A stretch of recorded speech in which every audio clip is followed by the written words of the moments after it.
Buenas tardes, hermanos. ¿Cómo están? Bien, con frío. 40 grados para arriba acá, ¿verdad?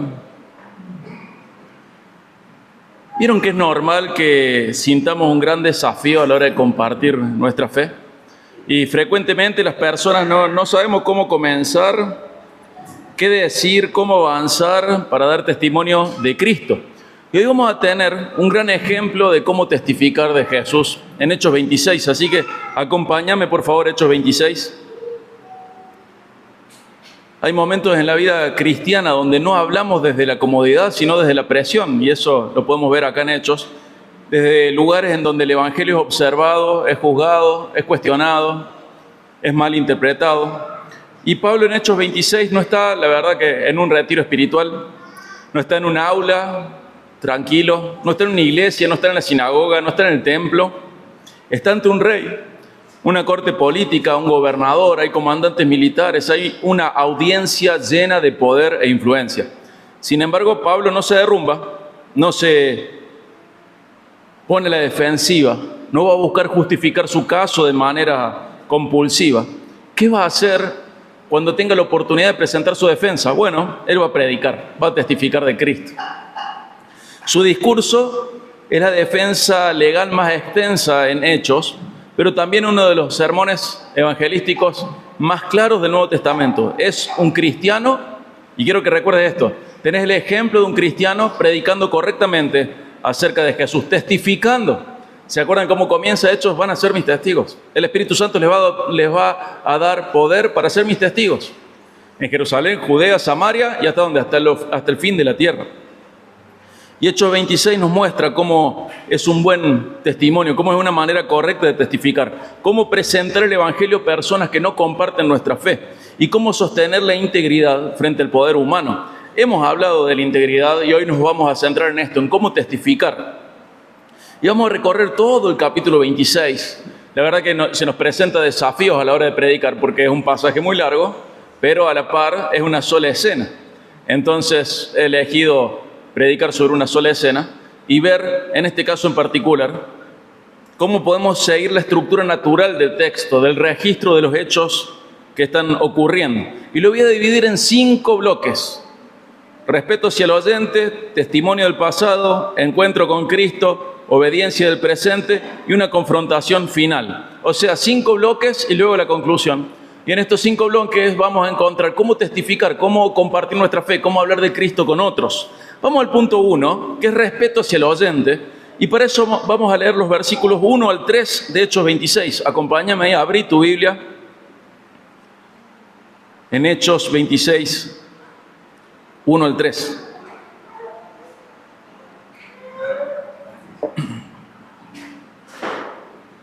Agripa 2 dijo Pablo, se te permite hablar en tu favor. Entonces Pablo, extendiendo la mano, comenzó su defensa. Con todo respecto a todo aquello de que los judíos me acusan, me considero afortunado, oh rey Agripa, de poder presentar hoy mi defensa delante de usted, sobre todo porque es un experto en todas las costumbres y controversias entre los judíos, por lo cual le ruego que me escuche con paciencia. Fíjense cómo Pablo está siendo respetuoso. No está siendo, ¿se acuerdan como el abogado de hace 2 capítulos? No está siendo salamero con Z. Está siendo respetuoso. Y Agripa, este rey, que era hermano, ¿se acuerdan? De Drusila y de Berenice, invita a Pablo a hablar. Y dice el versículo 1, se te permite hablar en tu favor. Se le da el lugar de presentar su defensa. Y Pablo comienza extendiendo respeto, pero no adulación. Reconoce que Agripa conoce las costumbres judías, conoce las controversias religiosas y por eso puede escuchar el caso con discernimiento. Fíjense la actitud respetuosa. No es un saludo vacío, no es una estrategia de retórica que era legítima, sino que es más que eso, es hablar con respeto a la hora de presentar el testimonio. Él va a presentar a la audiencia su punto, su testimonio, y va a comenzar desde un punto en común. Fíjense que Pablo muestra mansedumbre y autocontrol. No está desesperado, no solo lleno de ansiedad o resentido porque lleva 2 años preso injustamente. No está a la defensiva aunque lo acusen sin pruebas. Y no está ansioso aunque su vida dependa de gobernantes inestables y corruptos. No ese es el caso, ¿verdad? Sino que Pablo está presentando correctamente el respeto a la hora de testificar, ¿sí? A la hora de aplicar tenemos que recordar algo que hemos visto en el manual de apologética. Fíjate en Primera de Pedro 3:15. Mientras buscas Primera de Pedro 3:15, recordá esto. En tiempos donde reina la agresividad verbal, fíjense que en los últimos 20 años ha habido un declive respecto a las buenas normas de educación, sobre todo en los medios de comunicación. La falta de respeto, la agresividad es algo común, incluso el desprecio hacia los demás es común. Hay un espíritu de pelea, una actitud de pelea, y el modelo de Pablo nos llama a lo correcto. Tenemos que recordar que la mansedumbre abre puertas que la ira cierra. Él, a pesar de las injusticias que está viviendo, a pesar de estar viviéndolas por una causa justa, que es predicar de Cristo y ser inocente de las acusaciones que recibe, él habla con respeto, con mansedumbre, sin ira, sin resentimiento, sin perder el autocontrol, el dominio propio.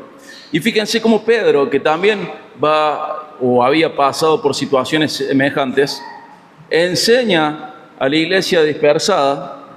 Y fíjense cómo dice Primera de Pedro 3:15. Santifiquen a Cristo como Señor en sus corazones. ¿Cómo? Estando siempre preparados para presentar defensa ante todo el que les demande razón de la esperanza que hay en ustedes. Pero háganlo con mansedumbre y reverencia. Fíjate qué interesante. Pedro dice que tenés que estar preparado para presentar defensa de tu fe. Tenés que mostrar cómo es tu fe. Tenés que estar listo para eso. Pero recordá algo, tiene que ser con mansedumbre y reverencia. La actitud sí importa. Y aunque predicamos desde la seguridad que nos da la verdad, no predicamos desde la soberbia, ni desde la falta de respeto, sino que justamente predicamos desde la mansedumbre y el respeto. No ganamos influencia en el sentido de llevar a otros a Cristo a través de gritos, a través de soberbia, a través de imponernos. Los ganamos con respeto e integridad. Tenemos que ser persuasivos, una palabra que Pablo va a usar en las cartas. Fíjense que es muy interesante ver cómo en Hechos vemos lo que va viviendo Pablo, pero podemos encontrar un montón de conceptos que están explicados en sus cartas, que muestran lo que él va pensando, sintiendo, viviendo y entendiendo de su propio caminar con Dios y de lo que el Espíritu Santo obviamente le revela para favor de la iglesia. Y en este sentido, ser persuasivos, no manipuladores, no agresivos, persuasivos. Y este es el primer punto, respeto hacia el oyente. El segundo punto es honestidad sobre el pasado. Vamos a leer para esto Hechos 26, 4 al 11.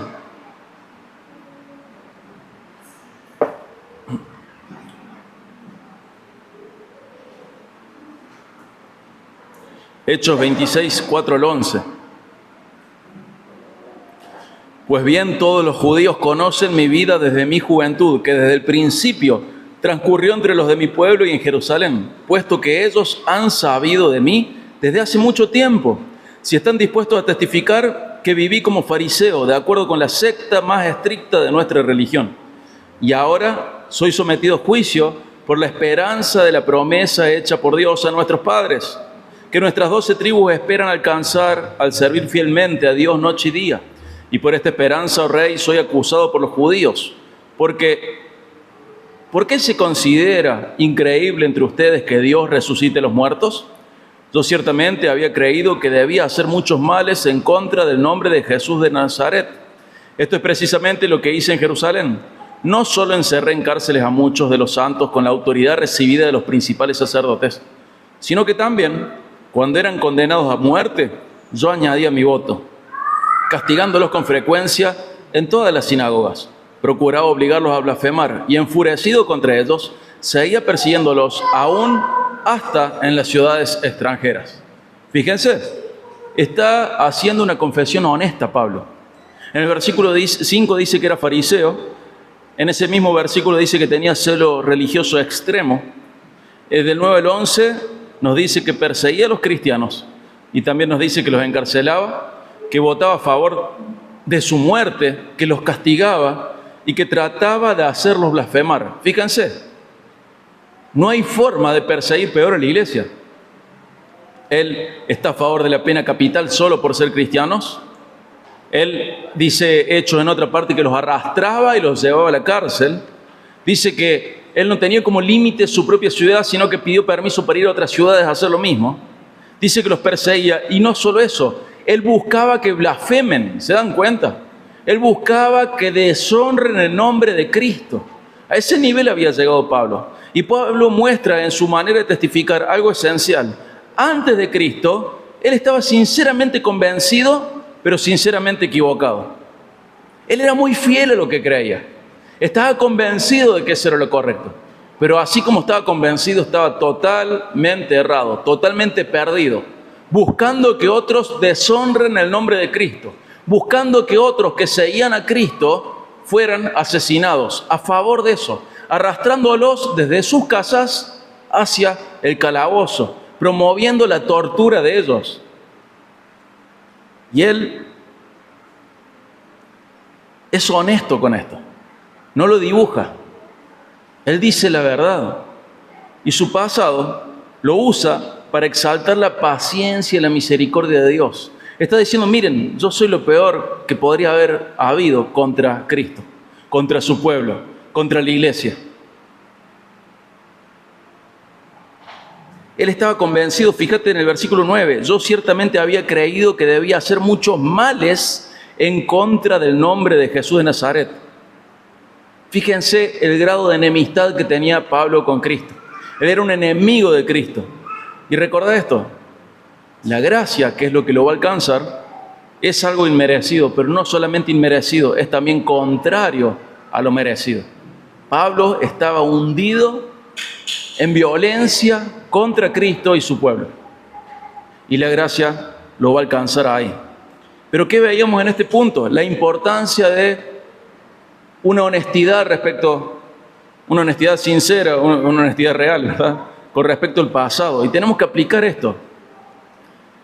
La honestidad con nuestro pasado tiene que ser usada de tal manera a la hora de testificar que magnifique la grandeza de la gracia. El testimonio cristiano incluye una mirada honesta al pasado, pero para mostrar que Dios obra incluso en vidas rotas. Fíjate cómo Pablo lo explica en 1 Timoteo 1, 13 al 14. Acompáñame a 1 Timoteo 1, 13 al 14.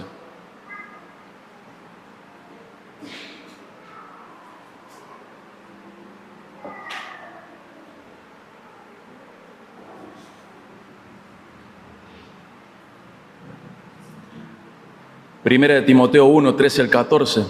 Aún habiendo sido yo antes blasfemo, perseguidor y agresor, sin embargo, se me mostró misericordia porque lo hice por ignorancia en mi incredulidad.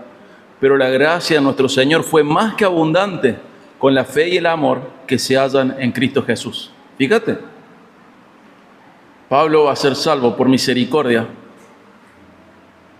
a pesar de su ignorancia e incredulidad, por gracia de Jesús, que es más abundante que su pecado. Y si Dios salvó a un enemigo suyo tan directo, tan claramente contrario a él, perseguidor de sus hijos, ¿a quién no podría salvar nuestro Dios? ¿Por quién deberíamos perder las esperanzas? Y en el caso tuyo y mío, a la hora de testificar, no escondas tu pasado, sino que usalo para mostrar la gracia de Cristo. Yo era antes esto. En las cartas, por ejemplo en Corintios tenés, ustedes antes eran esto, esto y esto, pero han sido lavados, han sido santificados. Y eso que antes era, ya no lo sos más. Ya no sos más eso, sos otra cosa. Pero no solo en términos técnicos o de un título sobre tu vida. Tu conducta no es la de antes. Es a lo que Pablo apunta en Corintios. Vos antes era esto otro. Y ahora, porque Cristo llegó, sos otra cosa. Una nueva creación, una nueva humanidad. Sos un nuevo ser. Y es importante que a la hora de mostrar el pasado, mostremos la gracia de Cristo, que vayamos en esa dirección. Cuando lo expongas a tu pasado, ten una mirada honesta y espiritualmente madura. a hablar del pecado, lo que Dios dice del pecado. ¿Por qué digo esto? Porque hay un error en algunas personas que no lo podrán corregir a menos que crezcan espiritualmente a la hora de testificar. O es posible también que algunos de los que dan testimonio ni siquiera nacieron espiritualmente. Y, por ejemplo, hay personas que hablan de su pasado pecaminoso y ese pasado lo recuerdan con picardía, con nostalgia, con añoranza. Hablan de las cosas malas que hicieron en el pasado, pero las recuerdan como travesuras de niños. Hablan de sus pecados pasados y le brillan los ojitos. ¿Conoces gente así? No ha sido convertida. O si fue convertida, está muy verde esa vida, muy inmadura espiritualmente. Les hablas y es como que empiezan a competir con vos a ver quién era peor, ¿viste? Y les brillan los ojos de las travesuras, y no eran travesuras. Eran cosas que estaban ofendiendo al Dios vivo. Y te las cuentan como que escondieron una naranja, una pavada así. Y son cosas realmente pecaminosas. Y eso habla de poca vida espiritual o de todavía estar muerto espiritualmente. Incluso habiendo adoptado hábitos y vocabularios cristianos. Personas que recuerdan y les gustaría seguir viviendo en esa vida del pasado. Pero, entre comillas, lamentablemente, cierro comillas, el Señor les salvó. Y ahora no disfrutan de la vida. ¿Conocés gente así? Yo conozco un montón de gente así. Hablan del pasado y es como, fue lo mejor de su vida. Ese pasado pecaminoso, ¿no? Pero tenemos que recordar que el pecado siempre es vergonzoso. No importa cuántos años teníamos cuando lo cometimos. Nuestro pecado deshonró al Creador, le ofendió, y algo muy importante también, no tan importante como lo anterior, pero muy importante, introdujo maldad en la creación. Es una fuente de corrupción el humano cuando está pecando. Y jamás habrá virtud de algún tipo en el pecado. Entonces, recordá el pasado, pero recordalo con ojos correctos, espiritualmente maduros. Y también hay otro error, pensar que porque no se tiene una historia pasada escandalosa o trágica, no se tiene un testimonio del pasado para presentar. En estos casos, aunque la historia y la conducta del pasado no sea un contraste tan marcado con el presente, hay que indagar en el corazón. El corazón del pasado en la carne tiene que contrastar con el corazón presente en Cristo. Por ejemplo, personas que siempre fueron, entre comillas, buenas personas, pero incrédulas, sin buscar paz con el Creador, dándole la espalda, entronándose ellos mismos como Salvador y Señor de sus vidas, en lugar de levantar la mirada y reconocer a Dios como Él merece. O personas que nacieron en un hogar creyente, profesante de la fe cristiana, pero que su corazón les llevaba, por ejemplo, a congregarse, pero no a amar a la congregación. O a hacerlo solamente por Dios y no comprender también que nos congregamos por y para los demás, para amar al prójimo. O servir, pero buscando el reconocimiento, sin buscar la gloria de Dios. O incluso hasta ofrendar, pero siempre en tacañería, sin generosidad. Cuando Cristo llega a tu vida, hayas tenido una vida escandalosa antes o no, hayas estado fuera de la iglesia o dentro de la iglesia, cambia tu corazón, lo transforma. Estas personas que te mencionaba recién son como personas que llevaban una vida aparentemente correcta, pero con un corazón diferente al que Jesús produce cuando llega a la vida de alguien. Cuando Jesús llega a la vida, la transforma. Cambia el corazón. Ya venís a la iglesia no solo por Dios, venís por los demás, para amarles. Hay un cambio de corazón. Estás interesado en saber cómo están. Querés servirles, querés tener oportunidad de servirles. Amás al pueblo de Dios, aquel pueblo al que Dios amó de tal manera que dio a su Hijo por ellos. Les amás. Por ejemplo, también, si vas a ofrendar, no ofrendas de mala gana, ofrendas contento, con un corazón generoso, comprendiendo que hay un cambio de corazón. Cambia tu manera de ver todo. Cuando Jesús llega a tu vida, transforma tu vida y produce que el pasado en la carne contraste con el presente en el espíritu. Hayas tenido una vida escandalosa o no, hayas vivido en la iglesia o no, cuando Cristo llega, transforma. Y ve las cosas como Él las ve. ¿Por qué? Porque como Pablo mismo dice en 1 Corintios, tenemos la mente ¿de quién? De Cristo. ¿A qué hora crees que llegaría Cristo a la reunión? ¿A qué hora crees que Él se iría? ¿Por quién crees que vendría Cristo a la reunión? ¿Cómo ofrendaba a Cristo? ¿Te das cuenta? El creyente tiene la mente de Cristo. ¿Y qué va a hacer? Eso se está generando en su propia vida. Esa persona que siempre estuvo en la iglesia puede tener un corazón no convertido, pero cuando el Señor llega a ese corazón, empieza a vivir la vida de Cristo. Volviendo al caso de Pablo, veamos en los versículos 12 al 18, cómo de su pasado oscuro él pasa a la luz que cambia la historia, a su encuentro con Cristo resucitado. Y este es el tercer punto. El primero era el respeto, el segundo, honestidad respecto al pasado. El tercero es un encuentro transformador con Cristo, que es la parte central de cualquier testimonio cristiano.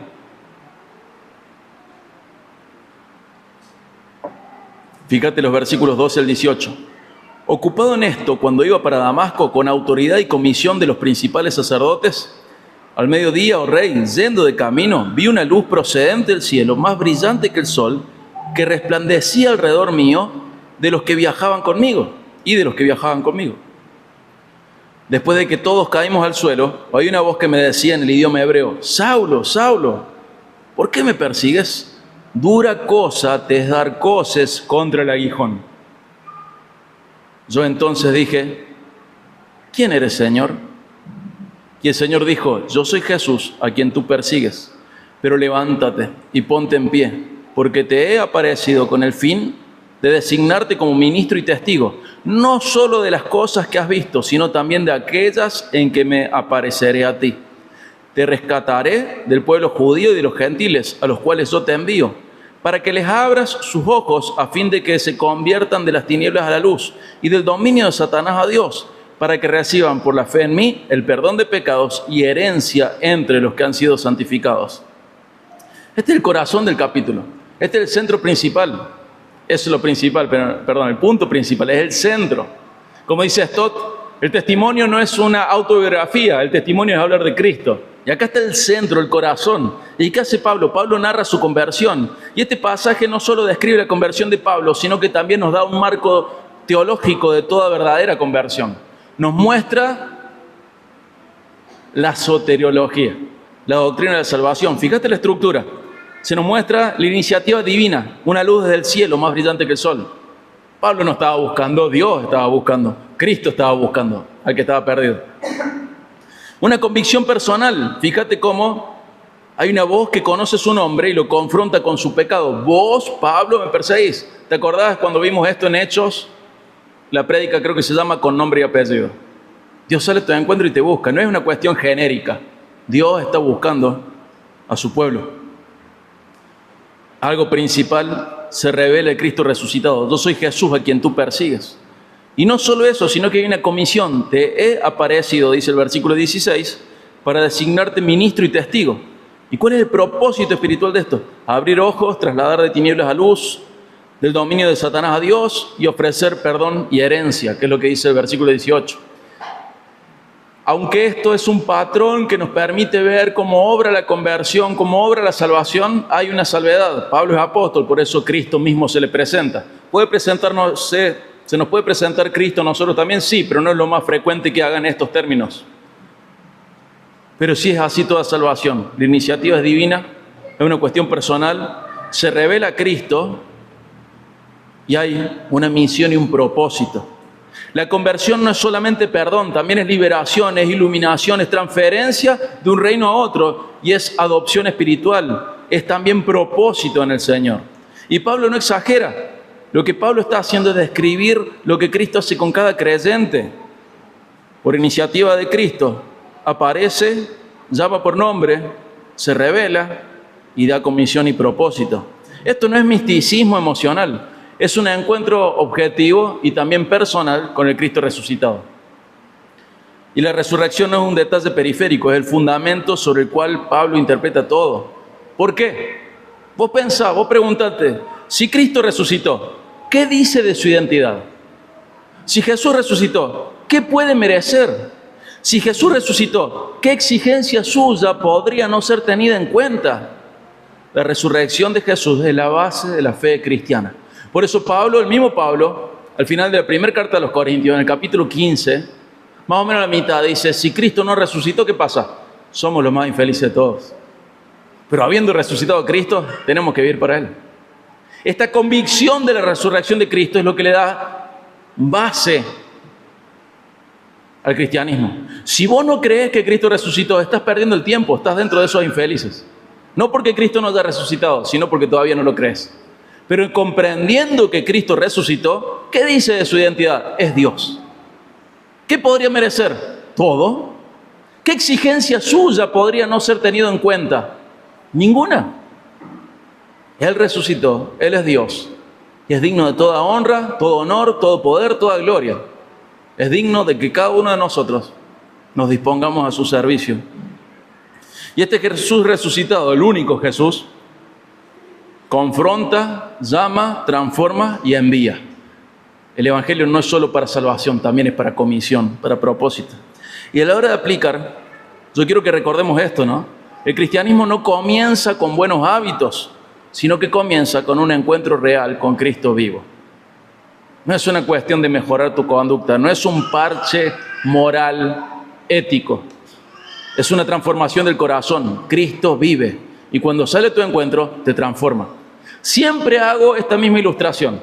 Si yo les dijera que tuve un encuentro con un camión en la ruta y el camión venía a 110 kilómetros por hora y yo me paré frente a la ruta y recibí ese encuentro, ¿ustedes me creerían si les digo que acabo de hacerlo? ¿Me creerían? No, ¿por qué? Porque no hay cambio. ¿Cuánta gente dice que ha sido convertida, que ha tenido un encuentro con Cristo y su corazón sigue igual que antes? Eso es mentira, no conoce a Cristo. Conoce cosas de Cristo. No ama lo que ama Cristo. No siente lo que siente Cristo. No valora lo que Cristo valora. No hay un cambio. Y podemos afirmar que es una mentira ese encuentro, porque no hay ninguna transformación. Es como decir, el Espíritu Santo llegó a mi vida, pero no me transformó. Vos sos la kriptonita del Espíritu Santo, justo con vos se quedó sin fuerza, débil, se quedó débil. Vos sos el difícil. Tiene que hacer horas extras con vos, Dios. No, es porque no tuviste un encuentro, no te rendiste frente a Él, no fuiste a Él con fe y arrepentimiento. Cuando llegue ese encuentro, cambia tus prioridades, cambia tus afectos, cambia tu misión, cambia tu identidad, cambia tu todo. Ese encuentro transforma tu vida, transforma tu corazón y lo transforma de adentro hacia afuera, no al revés. No es una cuestión de esfuerzo en la conducta, es una cuestión de que Cristo llegó a mi vida y transformó mi conducta. ¿Por qué? Porque transformó mi mente, transformó mi corazón. Amo lo que Él ama, odio lo que Él odia. Cambia el corazón. Y es lo que había pasado en Pablo. Y fíjate cómo lo explica en 2 Corintios 4, 3 al 6, para hablar del poder del Evangelio. 2 Corintios 4, 3 al 6.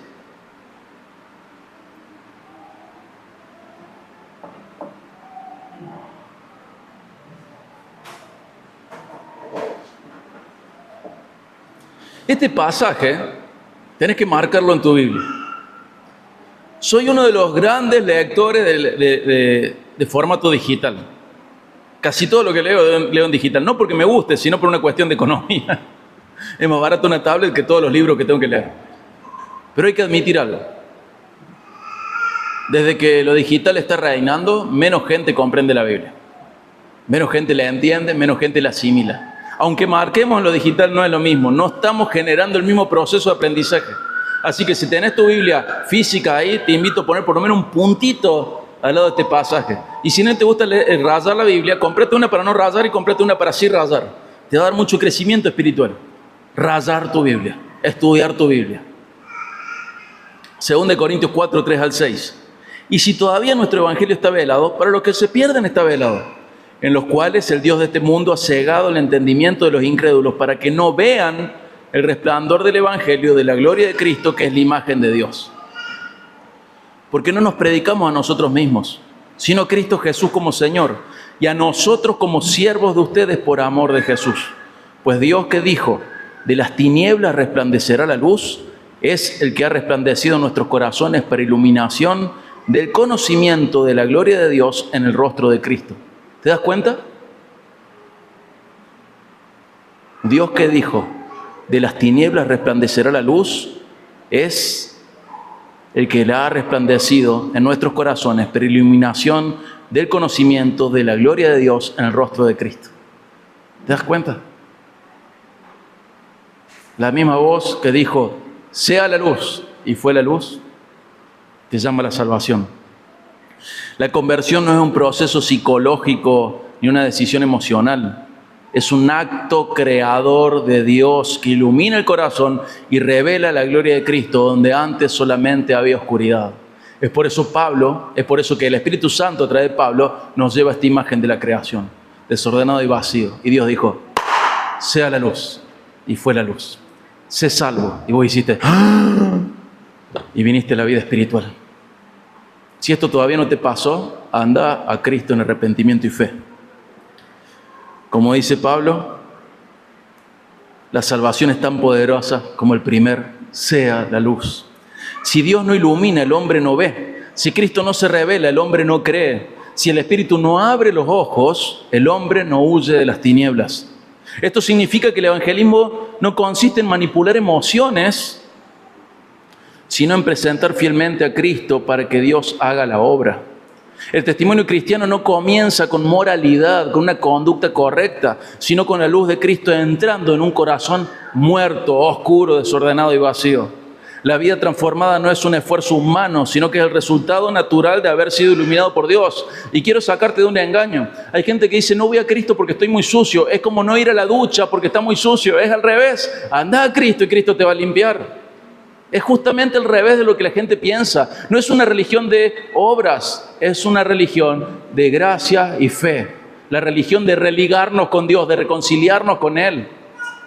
La religión de la relación con Dios. Bueno, volvamos a Pablo, ¿verdad? Después de describir el encuentro con Cristo, Pablo explica cómo respondió con obediencia. Fíjate los versículos 19 al 23 y vamos al punto 4. El primero era respeto, el segundo era la honestidad con el pasado, el tercero es el encuentro con Cristo y el cuarto es la respuesta a ese encuentro. Una vida de obediencia que revela la fe, que evidencia la fe. Fíjate versículos 19 al 23. Por tanto, rey Agripa, no fui desobediente a la visión celestial, sino que anunciaba primeramente a los que estaban en Damasco y también en Jerusalén y después por toda la región de Judea y aún a los gentiles que debían arrepentirse y volverse a Dios, haciendo obras dignas de arrepentimiento. Por esta causa, algunos judíos me prendieron en el templo y trataron de matarme. Así que habiendo recibido ayuda de Dios, continuó hasta este día testificando, tanto pequeños como a grandes, no declarando más que lo que de los profetas y Moisés dijeron que sucedería, que el Cristo había de padecer y que por motivo de su resurrección de entre los muertos, Él debía ser el primero en proclamar luz tanto al pueblo judío como a los gentiles. ¿Viste qué lindo? Dice algo muy revelador en los versículos 19 y 20. Por tanto, oh rey Agripa, no fui desobediente a la visión celestial, sino que anunciaba. ¿Te das cuenta? No fui rebelde al llamado ministerial, a anunciar. Obedecer el llamado de Cristo no es una opción. Algunos usan el versículo, acá una nota para los de seminario o para los que tengan ideas o cuestionamientos más profundos. Algunos piensan que esto de no fui desobediente a la visión celestial se refiere a la salvación, pero es un error, se refiere al ministerio. ¿Por qué? Porque no siendo desobediente, ¿qué hizo? Anunciaba. Es el llamado ministerial. Él no fue desobediente al llamado ministerial. No es este versículo un argumento en contra de la gracia irresistible de las doctrinas de la gracia. Esto es como Pablo habla de la misión del ministerio, del propósito ministerial, no de salvación. Pero bueno, volviendo, Pablo obedeció las instrucciones de Jesús, las que son generales para todos los creyentes y también las específicas, las que eran para él. La obediencia es una respuesta natural a ese impacto de gracia. Me encontré con Cristo. ¿Y en qué se va a notar? Cambió tu corazón. ¿Y cómo se nota eso? Obedeces a Dios. Y sus mandamientos no son una carga, son un deleite. Su carga es liviana y su yugo es fácil, porque hubo un cambio de corazón. Si no hubo un cambio de corazón, su yugo, como dije un montón de veces, se hace insoportable. Y esta obediencia de no ser desobediente al propósito ministerial que Pablo le dio, es la respuesta natural al impacto de gracia. ¿Y qué incluye su misión? Bueno, la misión de Pablo, dice el versículo 20, incluye predicar a judíos y gentiles, llamar al arrepentimiento y la conversión, anunciar que Cristo sufrió, resucitó y es luz de las naciones. Esto es el ministerio al que Pablo fue llamado. Ser un predicador, ser evangelista, ser predicador a otros. Y su obediencia también está dentro de un marco teológico bíblico. Fíjense qué lindo esto, porque dice que él seguía dentro de la línea de los profetas y Moisés, versículos 22 y 23. ¿Por qué? Porque el cristianismo no es una ruptura, sino que es el cumplimiento y consumación de lo profetizado, de lo anunciado, de lo prefigurado, de lo prometido. No es una novedad excéntrica, es la consumación de lo que se prefiguraba, profetizaba, anunciaba y prometía el Antiguo Testamento. Y a la hora de aplicar, fíjate, tenés que saber, hermano, que tu obediencia no nace de querer cumplir con requisitos, no nace del miedo por temor al castigo. Tu obediencia tiene que nacer del amor a Cristo, del amor por Cristo. Y eso nace de una transformación interna. Vos le podés amar porque Él te amó primero. Cuando vos sos transformado, vos sos capaz de estar en la misión. Y esta misión no es una carga, es la respuesta natural a la gracia. ¿Sos salvo? Si sos salvo, querés que otros sean salvos. No hay manera de amar a alguien sin desear su salvación. Y por eso vas a predicar, eso es todo. Eso es lo que Pablo comprendía correctamente. He sido salvo, hay vida eterna, hay reconciliación con Dios. Quiero que otros lo sepan. Es natural. ¿Por qué? Porque amo a Dios que me envía a hacer esto y amo a mi hermano, a mi prójimo, mejor dicho, que lo necesita. Eso es todo. Eso es todo. ¿Qué tipo de cínico y perversa persona, teniendo la cura para la enfermedad más terrible y duradera del ser humano, no querría compartir la cura? No querría compartir la solución. Es algo que está enfermo. Una persona que no quiere compartir la cura y la solución está enferma de acá, del corazón, de su mente.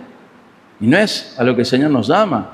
Si estamos sanos espiritualmente, si estamos vivos espiritualmente, lo que queremos es compartir el Evangelio para que otros también estén sanos y vivos espiritualmente. Es obediencia, es amor. Y estas dos cosas nunca las podemos separar. Vos nunca podrías, en términos bíblicos, separar la obediencia a Cristo del amor a Cristo. No importa si les cantas cosas hermosas, Señor te amo. Había una canción, hace mucho que no la escucho, decir, Señor te amo más que a mi vida. Hay alguien que dijo alguna vez, los cristianos no mienten nunca, excepto cuando cantan. Y es una observación muy triste, ¿verdad? Pero más allá de las canciones, de estos dichos, tenés que saber que la obediencia y el amor van de la mano. Esta obediencia es la expresión de ese amor, pero no una expresión, es una muy importante, es la que Jesús evalúa.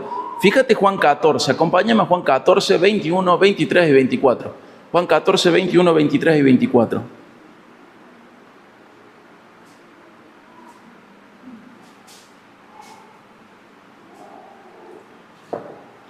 Juan 14, 21, 23 y 24. Es Jesús mismo hablando, y fíjate lo que dice.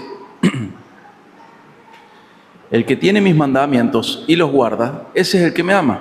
El que me ama será amado por mi Padre, y yo le amaré y me manifestaré a él. ¿Quién es el que ama? Versículo 21. ¿Qué dice? ¿El que qué? El que tiene mis mandamientos y los guarda. Jesús está diciendo, el que me ama es el que los conoce, se ha dado el trabajo de conocer los mandamientos y los obedece. Si no, no me ama. Versículo 23. Jesús le respondió, si alguien me ama, ¿qué va a hacer? Guardará mi palabra y mi Padre lo amará y vendremos a él y haremos con él morada. Fíjate el 24, el que no me ama, no guarda mi palabra. La palabra que ustedes oyen no es mía, sino del Padre que me envió. ¿Podés encontrar una manera legítima de separar obediencia de amor a Dios? No hay ninguna, no hay ninguna. No hay ninguna manera. No existe eso. No existe. Es como un círculo cuadrado. No existe el que ama a Dios y no le obedece. Si no obedeces a Dios, no le amas. No importa cuántas canciones lindas haya. No importa cuántas expresiones poéticas tengas. Si no obedeces a Dios, no le amas. Y cada vez que lo desobedeces, estás haciendo no una declaración de amor. ¿Una declaración de qué? De enemistad, de desamor. De lo contrario a amor, de odio. Cada vez que vos decís, hoy decido desobedecer al Señor, estás diciendo eso. No le amo. Amo más este pecado, o amo más este vicio, este lastre, que a mi Señor. Bueno, decir, esto está muy en lo abstracto. Bueno, cada vez que el Señor te dice, congregate, y vos decís, no me quiero congregar, ¿qué estás diciendo? No te amo, amo más quedarme en casa viendo tele. Cada vez que el Señor te dice, ama a tu prójimo, vos decís, me tiene harto el prójimo, ya estoy harto de ese prójimo, otra vez el prójimo, ojalá el prójimo sea súper lejano a mí, no lo aguanto más, no quiero verlo más, no voy a amar a mi prójimo. ¿Qué está diciendo? Señor, amo más mi propio reino que el tuyo, amo más mi propia vida que la que vos me das.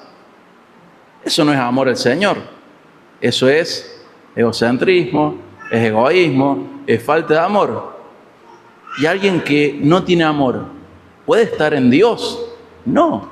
Puede haber etapas, puede haber momentos, pero si siempre gana esta voz interior que te dice, no, seguime a mí, y es tu carne y tu corazón, obviamente no estás amando al Señor.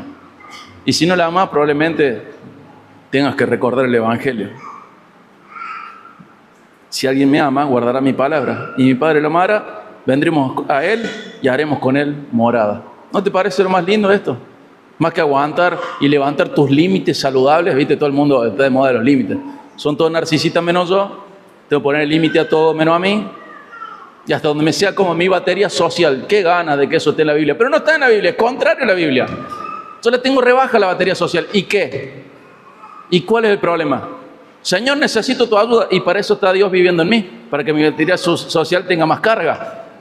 Esa excusa carnal, sabiduría humana y diabólica. No, mi batería social. ¿Qué? ¿A dónde habría llegado el cristianismo si Jesús hubiera dicho, no, chicos, hasta acá? O ellos, cualquiera de los apóstoles, los profetas, o cualquier cristiano trascendente hubiera dicho, no, me parece que este es el límite saludable. Somos extraños, ¿no? Somos medio raros, por no decir otra cosa. Profesamos algo y vivimos otra cosa. Eso no está bien. Es como una especie de esquizofrenia espiritual. Pero obedecer a Cristo es la evidencia visible de una fe verdadera. La misión no es solo de Pablo, es de la iglesia. ¿Y qué es la iglesia? Cada creyente tiene esta misma misión. De diferentes formas, en diferentes contextos, pero cada cristiano tiene que ir en la misión que Dios le da. Y la muestra de amor a ese Dios, a nuestro Dios, al único Dios verdadero, es obedecer sus mandamientos. ¿Y qué nos manda? Vayamos y prediquemos. Cada persona del pueblo de Dios tiene instrucciones y mandamientos generales y también específicos que debe conocer y obedecer. Ese es resultado de haber sido encontrado por Jesús. Quien es encontrado por Jesús le ama. Quien le ama obedece sus mandamientos, hace su voluntad. Y Jesús mismo lo ve como una expresión de amistad con Él mismo. Va a decir, ¿pero dónde dice eso? Juan 15, 14. Ustedes son mis amigos, ¿y qué? Si hacen lo que yo les mando. Si no, no. Si sos desobediente, sos un enemigo de Cristo. Pero la vida cristiana no es solo moralidad, es principalmente vida que fluye de Cristo resucitado. Todo verdadero testimonio apunta a la persona de Jesús, no al cambio ético aislado. ¿Qué te digo? Tu testimonio tiene que hablar de Cristo, no de que ahora sos una súper buena persona. Tiene que apuntar a esto. Es Jesús viviendo en los creyentes. Con Cristo he sido... ¿Dónde está esa frase? ¿Dónde está ese versículo? ¿Gálatas cuánto? 2:20. Con Cristo he sido crucificado y ya no vivo... ¿Quién? Ya no soy yo el que vive, sino que Cristo vive en mí. ¿Y cómo se expresa eso? La vida que ahora vivo en la carne, la vivo por la fe en el Hijo de Dios, el cual me amó y se entregó a sí mismo por mí. La vida del creyente se vive de una manera, ¿cómo? Con la vida de Cristo expresada en la vida del creyente. Eso es parte de la evidencia, del resultado de un encuentro real con Dios. ¿Te encontraste con Dios? La vida de Cristo se va a ver en vos. ¿No te encontraste con Dios? No se va a ver la vida de Cristo, se va a ver tu vida. Pero si te encontraste con Dios, si Él te encontró a vos, la vida de Cristo se va a ver en tu día a día. Vas a amar lo que Él ama, vas a valorar lo que Él valora, vas a despreciar lo que Él desprecia y también vas a aprender a odiar lo que Él odia. Y vamos a seguir con Pablo. Después de exponer su misión, Pablo enfrenta la reacción del auditorio. ¿Qué va a encontrar en su auditorio? Recordemos que le está hablando a dos gobernantes. Básicamente, va a encontrar incredulidad y evasión. Y para esto vamos a la parte final de Hechos 26, el quinto punto, los versículos 24 al 32.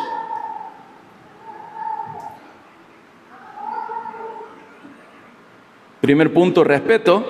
Segundo punto, honestidad con el pasado. Tercer punto, un encuentro transformador con Cristo. Cuarto punto, una vida de obediencia que evidencia la fe. Quinto punto, un mensaje que confronta el corazón del oyente. el mensaje va a confrontar el corazón de quien está oyendo el testimonio. 24 al 32 de Hechos 26. Mientras Pablo decía esto en su defensa, Festo dijo a gran voz: Pablo, ¿estás loco? Tu mucho saber te está haciendo perder la cabeza. Hago una nota de color nomás. Qué loco que muchos cristianos tengan esta idea, ¿no? Que saber mucho te hace volver loco. Y son anti-intelectuales, anti todo lo que sea razonar. Pero bueno, fíjense que lo dice un incrédulo. Dice, mientras Pablo decía esto en su defensa, Festo dijo a gran voz: Pablo, estás loco. Tu mucho saber te está haciendo perder la cabeza. Pero Pablo le respondió: no estoy loco, excelentísimo Festo, sino que hablo palabras de verdad y cordura, porque el rey entiende estas cosas. Y también le hablo con confianza, porque estoy persuadido de que él no ignora nada de esto, pues esto no se ha hecho en secreto. Rey Agripa, ¿cree usted en los profetas? Yo sé que cree. Entonces Agripa II le dijo a Pablo: en poco tiempo me persuadirás a que me haga cristiano. La otra traducción como dice: por poco me persuades. Y Pablo contestó: quisiera Dios que ya fuera en poco tiempo o en mucho tiempo, no solo ustedes, sino también todos los que hoy me oyen, fíjense, había mucha gente, llegaran a ser tal como yo soy, a excepción de estas cadenas. ¿Qué quería él? Que todos sean salvos como él. El rey, el gobernador, o sea, Agripa, Festo, Berenice y los que estaban sentados con ellos se levantaron y mientras se retiraban hablaron entre sí diciendo: este hombre no ha hecho nada que merezca muerte o prisión. Fíjate, toda la gente dice: no merece. Agripa II le dijo a Festo: este hombre podría haber sido puesto en libertad si no hubiera apelado a César. Esta escena es dramática. Quedan 2 capítulos de Hechos, el 27 y el 28. Festo interrumpe a Pablo acusándolo de locura. Le dice: tu mucho saber te está haciendo perder la cabeza. Versículo 24. ¿Por qué pasa esto? Porque acá se está dejando testimonio también de la incapacidad humana de comprender las cosas espirituales. No puede verlo, no lo puede entender. Lo ve como locura. ¿En algún lado se dice que el evangelio sea locura? Oh. ¿Quién lo dice? Pablo. Es locura. Es locura, no lo entienden, no lo ven, no lo pueden ver. Él va a decir: el que es espiritual puede juzgar, puede discernir, puede entender todas las cosas. El que no es espiritual no puede. El evangelio es locura, es perdición, es necedad. Fíjense cómo podemos cotejar lo que va diciendo Pablo en las cartas con su propia vida, entendiendo y el Espíritu Santo iluminándolo para leer las situaciones. Y Pablo va a responder con serenidad: sigue. Comparte el fruto del Espíritu que podemos evidenciar acá. Ese dominio propio. No estoy loco, excelentísimo Festo. Hablo palabras de verdad y de cordura. No la puedes ver, pero yo estoy diciendo la verdad. El que estás loco sos vos, no yo. Y Agripa es confrontado directamente. Recordemos que todas las predicaciones que tenemos registradas en la Biblia, que tienen una oyente aludido de manera directa, incluyendo en el evangelismo, en este caso: Agripa, ¿qué vas a hacer? Fíjense, lo vimos al principio de Hechos. Ustedes mataron a Jesús. ¿Y ahora qué va? Agripa, ¿qué vas a hacer? Siempre se alude al oyente. No queda la predicación en un entorno abstracto, vacío, complejo, ambiguo. El que me está oyendo tiene que saber que estoy hablando con él, que le estoy hablando a él, que le estoy predicando a él. Y Agripa es confrontado directamente. El 26 y 27 dice: porque el rey entiende estas cosas y también le hablo con confianza, porque estoy persuadido de que él no ignora nada de esto, pues esto no se ha hecho en secreto. Rey Agripa, ¿cree usted en los profetas? Yo sé que cree. Y Agripa va del versículo 28: por poco me persuades, Pablo. Qué triste. Les invito a ver la película de Pablo para también alimentar su fe, usar este elemento de la gracia común y tener un poco más de ilustraciones. Pero la Biblia es suficiente. Casi, Pablo. Yo creo en los profetas, pero lo que me está diciendo... ¿Acaso el mensaje de Pablo negaba algo del Antiguo Testamento? No lo negaba, lo confirmaba. Y la tensión es máxima. Un incrédulo racionalista, Festo. Un incrédulo evasivo, Agripa. Y un testigo fiel, Pablo. No quiero perder la oportunidad de que vos estás llamado a ser como Cristo. Y en ese camino, Pablo va adelante dándote ejemplo también. Y esta escena decanta en el veredicto judicial y el veredicto final es irónico. Toda esa gente En el versículo 31 y 32, y Agripa reafirma, dice, este hombre no ha hecho nada que merezca muerte o prisión, podría haber sido puesto en libertad. Pero Pablo no necesita libertad terrenal. ¿Qué hubieran hecho ustedes? ¿Hubieran apelado a César o no? ¿Veían otra manera de obedecer el mandato de Dios para sus vidas? Pablo no necesita libertad terrenal. Él desea y necesita obedecer el llamado de Cristo. El ministerio que él le había encomendado, que incluía testificar frente a gobernantes, check, incluso testificar hasta Roma, lo que sigue. ¿Y cómo podemos aplicar esto? Bueno, el Evangelio exige una respuesta, no deja espacio para la neutralidad. O provoca burla como Festo, o provoca evasión como en Agripa, o provoca fe, como pasó en Pablo. La Escritura es explícita, acompáñame a Hechos 17, 30 al 31, antes de concluir. Ya estamos aterrizando el avión. Hechos 17, 30 al 31. También márcalo en tu Biblia, porque acá se nos presentan las exigencias de Dios de manera explícita. Hechos 17, 30 al 31. Por tanto, habiendo pasado por alto los tiempos de ignorancia, Dios declara ahora a todos los hombres en todas partes que se arrepientan, porque Él ha establecido un día en el cual juzgará al mundo en justicia por medio de un hombre a quien Él ha designado, habiendo presentado pruebas a todos los hombres cuando lo resucitó de entre los muertos. De nuevo, la resurrección. Dios puso un juez, es el que resucitó. ¿Y qué exige? Que todos se arrepientan y crean en Él. Todos. Siempre. Todos. Y teniendo en cuenta la aplicación a la hora de aprender a testificar, predicar fielmente, testificar de manera correcta también significa confrontar con amor, que es lo que Pablo hizo con Festo y con Agripa. Sabiendo que solo Dios convence, pero que nosotros debemos hablar con claridad, apuntando de manera directa a la situación espiritual de la persona que nos está oyendo. Muchos de nosotros, no guiados por el Espíritu Santo, evangelizamos de manera evasiva. Dios te ama. Tienes que arrepentirte de tus pecados. Decimos cosas entre dientes, de manera no clara. Apuntamos a pecados de otra gente que no está en esa situación. No, la Biblia nos enseña a hablar del pecado de la persona, al corazón de la persona. Porque esa persona en particular necesita el perdón de esos pecados en particular. Necesita la salvación de Dios.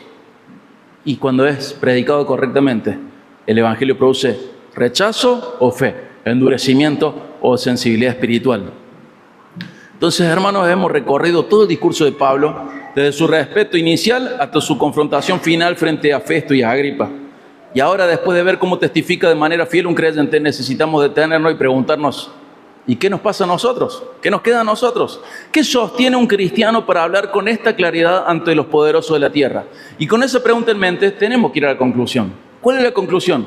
Cristo es el centro del testimonio. En Hechos 26 no es solo un discurso judicial, no es solo una defensa, es una proclamación del Evangelio ante los poderosos de la tierra y también un ejemplo de cómo testificar con fidelidad. Pablo muestra que el testigo cristiano debe tener la actitud correcta, respeto hacia los oyentes, aun cuando ellos no respetan a Dios. También la honestidad sobre el pasado, no desde el morbo, sino desde la gratitud, porque un testimonio no es para exaltarnos a nosotros, sino para exaltar la paciencia que Dios tiene con los pecadores. También contemplamos que el centro del testimonio cristiano es el encuentro real con Cristo resucitado. Y el centro de eso es esa resurrección, que abre los ojos, llama por nombre y transforma la vida. Y de ahí vimos cómo nos lleva a la obediencia, a la respuesta natural, la obediencia que persevera, una vida que confirma los hechos que confesamos con palabras. Y finalmente vimos esta confrontación amorosa, clara, pero individualizada, que busca ganar almas. Y todo esto descansa en una verdad sencilla y gloriosa. Cristo vive. Cristo vive. Y ese es el corazón del Evangelio.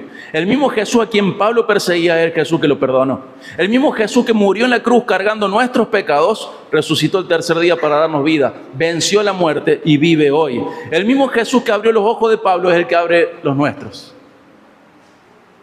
Y hermano, o asistente de la iglesia, el Evangelio no es complicado. Todos hemos pecado, todos hemos deshonrado a Dios, introduciendo maldad a la creación, pero Jesús murió en nuestro lugar cargando con nuestras ofensas a Dios y Cristo resucitó con poder. Y Jesucristo llama a cada persona a arrepentirse, a confiar en Él para recibir perdón, reconciliación con Dios, un corazón nuevo, un propósito, una misión y vida eterna. Y esto es lo que transformó a Pablo. Y esto es lo que transforma a cualquiera que crea hoy y vaya arrepentido a Cristo. Y acá también tenés ánimo para tu vida. Posiblemente vos no estés frente a un rey para testificar y en cadenas, pero tenés que testificar, hermano. Tenés que hablar de Dios a otros. Jesucristo nos da una identidad nueva. ¿Y qué nos llama? A anunciar sus virtudes. Las virtudes de aquel que nos llamó de las tinieblas a su luz admirable. 1 Pedro 2:9. Él nos hizo parte de la gran comisión y nos llama y nos da poder. ¿Para qué? Para ser testigos hasta lo último de la tierra. Mateo 28. Toda autoridad me es dada. Por eso vayan. Yo estoy con ustedes todos los días hasta el fin del mundo. ¿Pero qué? Hagan discípulos. Enseñen a guardar mis mandamientos. Hechos 1:8. Van a recibir poder. ¿Para qué? Para ser testigos. Para ser testigos. Él nos manda a amar a las personas. Y este amor tiene muchas maneras, pero hay una que no puede ser evadida y que solamente la iglesia puede demostrar.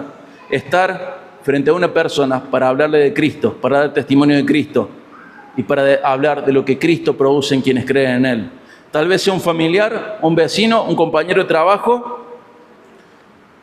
Tienes que recordar que el poder no está en tu elocuencia, sino que está en el mensaje. Este mensaje es poder de Dios para salvación de los que creen. Es lo que el Espíritu Santo dice en Romanos 1:16. Poder de Dios. Recibiste poder para testificar algo que es poder de Dios para salvación. Y si Dios usó a Pablo encadenado ante Agripa, y después al final de Romanos podés ver que mucha gente, o en las cartas, podés ver que mucha gente de la familia de Herodes fue salva, tenés que saber qué pasa por acá. No detengas tu evangelismo. Si Dios usó a Pablo encadenado ante Agripa, Dios puede usarnos a nosotros en nuestras conversaciones cada día. Por eso, iglesia, caminemos con la misma claridad, con la misma humildad, con la misma valentía.